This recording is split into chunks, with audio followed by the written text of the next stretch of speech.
նորագույն պատմությունը թերևս չունի օրինակներ, երբ երկրի ղեկավարը ուղիղ հանդես է գալիս կաթողիկոսի հրաժարականի պահանջով։ Այդ խնդիրը, այսինքն եկեղեցիները լուծել են լուր առանց աղմուկի, ինչ որ կոմպրոմիսի են եկել, որովհետև ուզեք թե չուզեք դա նաև հեղինակությանն է կրնում եկեղեցու եւ նաև հոգեվոր մարդկանց հոգեվոր զգացմունքներն է վիրավորում։ Ըստ այդմ ինձ հետաքրքիր է դուք մինչև այս հարցը հրապարակայնացնելը փորձեր արել եք առանց աղմուկ հանդիպեք կաթողիկոսի հետ, նրա հետ քննարկել, կիսել ձեր մտահոգությունները։ Սուրբ եկեղեցու հետևորդների, այդ թվում իմ հոգևոր զգացումները, ես ընդհանրապես հրապարակային գործիչ եմ եւ կուլիսային գործելակերպը չի մտնում իմ աշխատավոճի եւ գործելավոճի մեջ եւ ես թափանցիկ կերպով արտահայտում եմ այն, ինչ որ արդեն ասացի եւ ես կարծում եմ, որ հայաստանյան ծառայելական Սուրբ եկեղեցուն ոչինչ ավելի մեծ վնաս չի հասցնում, ինչքան Կտրիչ Ներսյանի ներկայությունը եւ ոչ միայն Կտրիչ Ներսյանի մայրաթոռում։ Դուք նշեցիք, որ եղել են դեպքեր,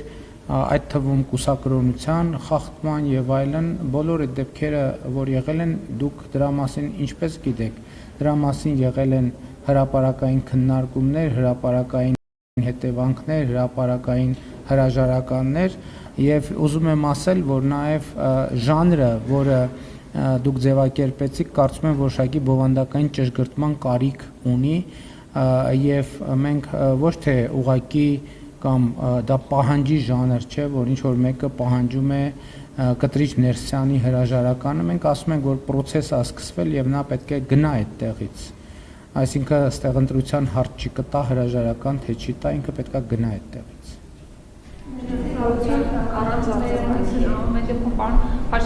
Եթե դուք մի անգամ հանդիպեիք կաթողիկոսի հետ եւ նա լսեր ձեր մտահոգությունը կիսեր, միգուցե այդ հարցը ավելի հեշտ լուծվեր եւ այսպես ամբողջ աշխարհով աղմուկ չբարձրանար մեր առաքելական եկեղեցու մասին չսկսեին բոլորը խոսել։ Գիտեք, ես կարծում եմ աղմուկը առողջացնող աղմուկ է, ժողովրդավարական երկրները չպետք է աղմուկից խուսափեն եւ հրապարակային քննարկումներից խուսափեն։ Ես ասացի, որ Կտրիչ Ներսյանի հետ ես շփվելու, խոսելու բազմաթիվ առիթներ եմ ունեցել եւ այդ խոսակցություններից